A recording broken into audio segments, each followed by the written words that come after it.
Hello friends, welcome to my YouTube channel. So today in this video I am going to show you how to change the alarm ringtone permanently in this device. So if you want to change the alarm ringtone permanently in this device, when you create new alarms, then it will automatically update the ringtone. How to set this one? For this, go to settings and scroll down, tap on the option sound and vibration, then again scroll down here, just wait.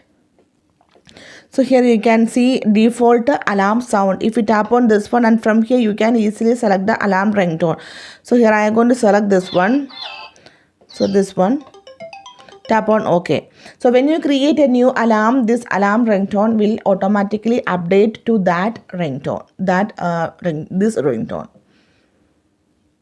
Okay, so simply in this way you can change the alarm ringtone permanently in this device.